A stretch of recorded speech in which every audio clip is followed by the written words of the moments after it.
apart from the talks that are happening inside of Doha, there are many questions.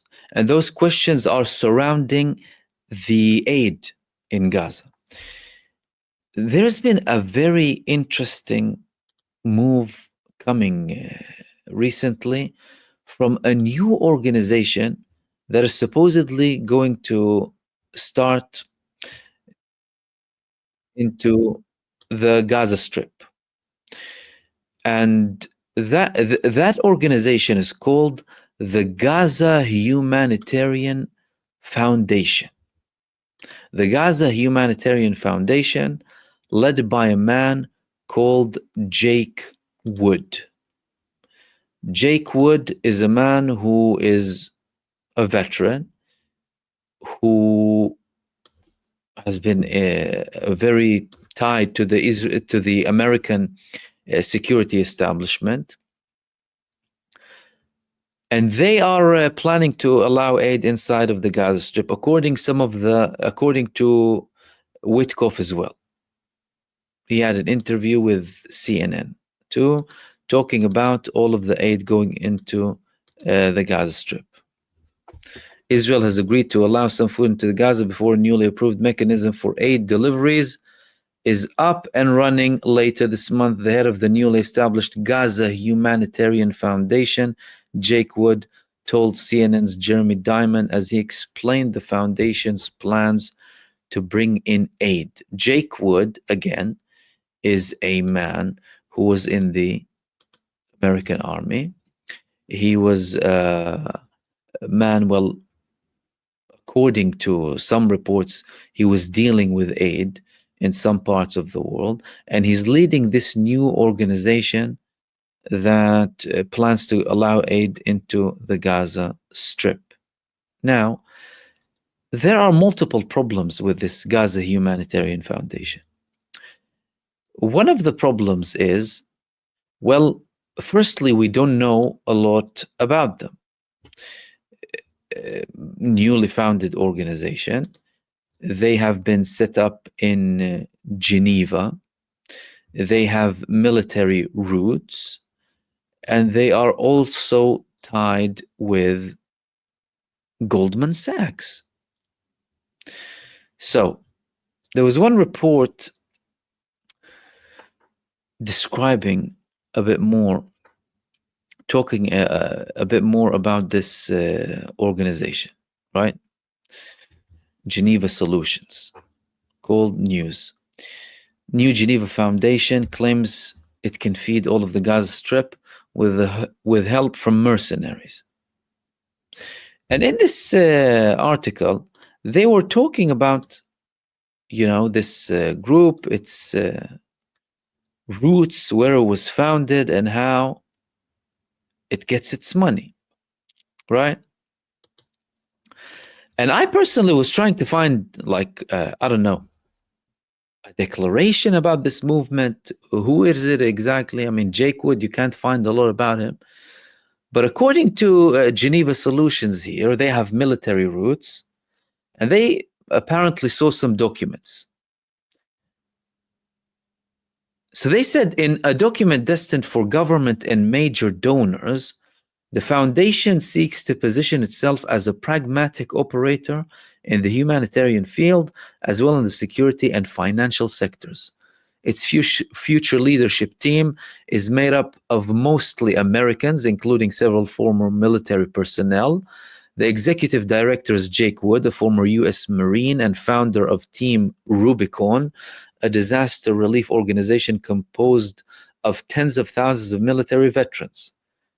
In the proposal, the foundation highlights his combat experience in Iraq and Afghanistan, as well as the title of his memoir, Once a Warrior. Steve Witkoff presented the plan to the Security Council at an informal briefing on Wednesday, according to media reports. Again, lots of the stuff is kind of shady. I don't know if it's deliberate. And they're mentioning here that there's a lot of criticism that this foundation could potentially contribute to international crimes. Why are they saying it could contribute to international crimes? Because, well, if we're talking about a newly founded organization that sells itself or pitches itself, and that's why they were formed in Geneva rather than in the United States, although it's the United States really, to attract kind of more donors, appear to be more neutral.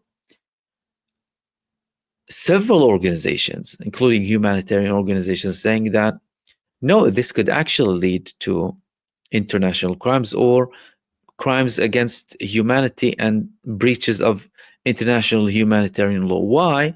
Because this aid could be aid that is used for political purposes or as part of a military campaign. And aid, humanitarian aid, when it's sent to people, especially people suffering tremendously, like in the Gaza Strip, that would be a breach of international law. That's why the United Nations is still reluctant in supporting this organization or endorsing it, in fear of potentially breaching international law. Now, another very interesting thing about this organization is that they're tied to Goldman Sachs. They have ties to Goldman Sachs, according to this report, and they're also not specifying how much of the funds that are being processed to them will go as payments to the mercenaries, because you're talking about mercenaries basically leading this organization, and well, some of the payments need to go to them. Therefore, you're talking about big money. At the end of the day, mercenaries get a ton of money, not like volunteers in any relief organization or charities, for example. And also, one of the other criticism that they had against them is the fact that they're outright stating that the Palestinians, each person, will be receiving less than the calories recommended for a normal human being globally. The humanitarian standard, 2,100 calories. They're saying they're going to see 1,750 calories, similar to what Witkoff said the other day. So in essence, we have an organization tied to the military, tied with financial corporations, very shady, newly developed, going to process aid inside of the Gaza Strip without any talk about the fate of the other organizations that have been constantly providing aid, that people know. There's a lot of ambiguity involved in this organization. However, they're saying that this is the only option moving forward. Now, the organization itself, and Jake Wood himself, said that the organization, no, we're not going to actually be monitoring anyone in Gaza. We're not going to be taking details about the people. We will not be participating actively in any case of displacement, but we will have to coordinate with Israel. And it wouldn't be the Israeli army delivering aid inside of the Gaza Strip. This is the main role here. Why? Because there were lots of debates in Israel previously about the aid. The aid that goes into Gaza is stolen by the resistance movements and they don't actually give it to the people. All of that propaganda. So the alternative from many in Israel was, well, we need to control the aid directly. So the Israeli army needs to be the side controlling the aid, allowing the aid in, and handing in the aid. But this didn't receive a lot of popularity from the majority of the public. Why? Well, because they know if the Israeli army, if the terror army that has been conducting a genocide, massacring people in Gaza is going to go there and pretend like they're going to give aid to the people. Imagine the people. So people starving, and these people have food. And from their perspective, these were the people and are the people who are causing all of this suffering and misery. So the majority in Israel view this as something very problematic. Although in Netanyahu's government, firstly, there were people who don't want to allow any aid in, by the way, like what Israel is doing now. Israel isn't allowing aid into people. Starvation in Gaza.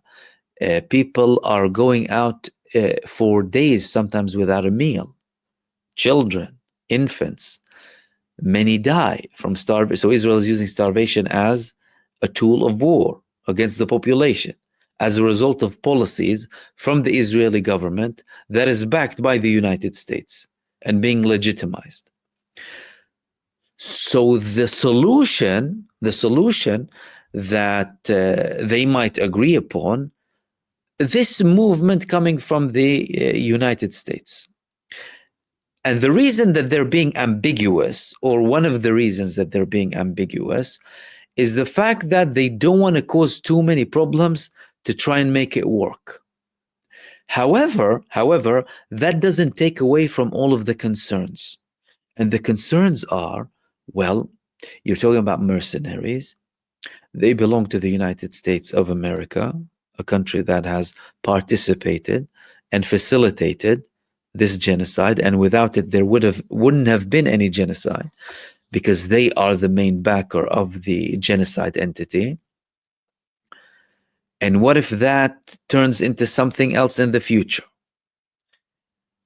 Because they're planning to go in as units in Gaza, saying that we want to form like multiple points, 3 initially to feed 300,000 people immediately in South and Central Gaza.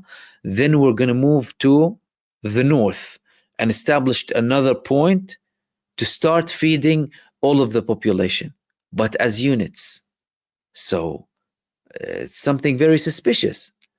And it's not going to be like the previous mechanism that included Egyptian forces, Qatari forces with American forces who were kind of sitting in the back, right?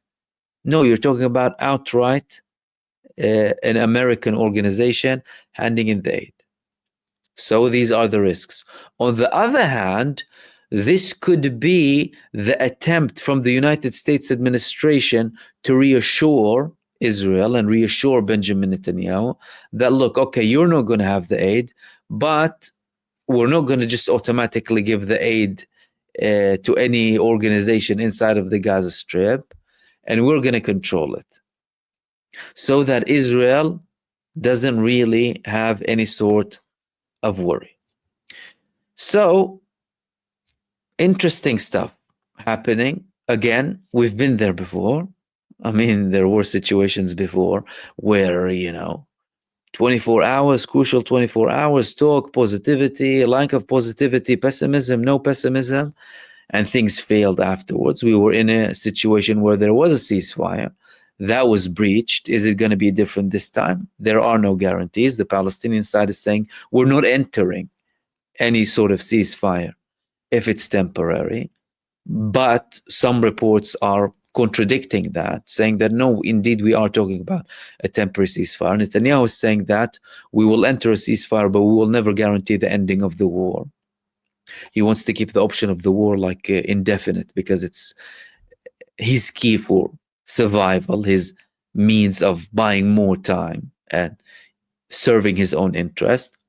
However, tomorrow or later on by midnight, there might be some developments that will reflect or show us indeed what's happening. Of course, not much gets published usually when the talks reach a very intense level, but usually the closer we get to that stage, similar to where things were before the last ceasefire took place, the more information leaks and gets out to the public.